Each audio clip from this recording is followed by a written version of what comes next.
Module 2 වල පළවෙනි video එක මේ. අපි මේ වීඩියෝ එකෙන් බලාපොරොත්තු වෙන්නේ කොහොමද ලෙසන් ප්ලෑන් එකක් ජෙනරේට් කරන්න කියන එක ගැන කතා කරන්න.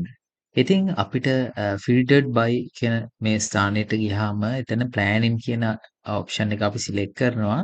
සිලෙක්ට් කරාට පස්සේ අපිට පුළුවන් ප්ලෑනින් වලට අදාළ මේ ටූල් එක ඇතුලේ තියෙන ප්ලෑනින් වලට අදාළ තියෙන ඕනම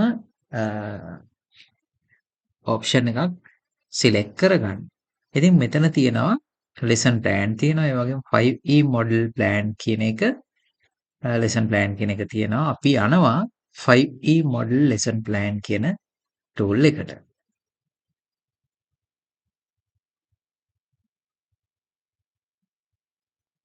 ඊට පස්සේ ඒක ඕපන් වෙන්න පොඩි වෙලාවක් ගන්නවා. ඊට පස්සේ අපිට දැන් අර අපි සාමාන්‍යයෙන් chat GPT වගේ එකක් පාවිච්චි කරනවා නම් මෙතන prompt එකක්නේ සම්පූර්ණයෙන් ලියන්නේ.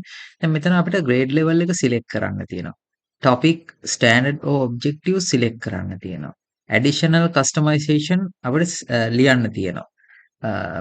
ඒවා ලියලා සම්පූර්ණ කරාට පස්සේ අපිට පුළුවන් අපේ ලෙසන් එක හදාගන්න. මම ෆයිල් එකක් අප්ලෝඩ් කරගැනීමේ හැකියාව පවා අපිට මෙතන තියෙනවා. ෆයිල් එකක් අප්ලෝඩ් කරලා ඒකට අදාළව ලෙසන් එකක් ජෙනරේට් කරන්න කිව්වොත් ඒක එයා රීඩ් කරලා බලලා තමයි අපිට ලෙසන් එකක් ජෙනරේට් කරලා දෙන්නේ. ඉතින් මේ පහසුකමත් මෙතන අපිට ගන්න පුළුවන්. අපි බලමු ලෙසන් ප්ලෑන් එකක් කොහොමද හදන්නේ කියලා. අපි ග්‍රේඩ් එක සිලෙක්ට් කරා. එන්න මේ විදිහට ග්‍රේඩ් එක සිලෙක්ට් කරනවා ග්‍රේඩ් 6 කියලා. ඊට පස්සේ අපි ටොපික් එක දෙනවා මෙතන. මම දෙනවා ෆොටෝසින්තසිස් කියලා. දීලා ඇඩිෂනල් ක්‍රයිටීරියාස් අපි ඒක ඔප්ෂනල්. ඒක කියන්නේ අපිට ලෙසන් ප්ලෑන් එක ඇතුලේ මේ ටික අවශ්‍යම වෙන්නේ ලෙසන් ප්ලෑන් එක ක්‍රියේට් කරගන්න. මම මෙතන ගෲප් වර්ක් එකක් දෙනවා.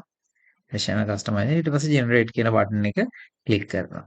ක්ලික් කරාට පස්සේ මෙන්න මේ විදිහට මට 5E මොඩල් ලෙසන් ප්ලෑන් එකක් මේ ටූල් එකෙන් ජෙනරේට් කරලා තියෙනවා.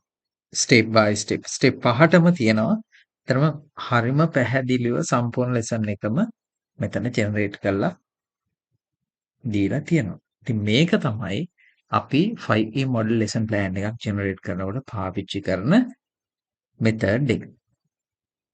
අපි යනවා ඊළඟ වීඩියෝ එකත් එක්ක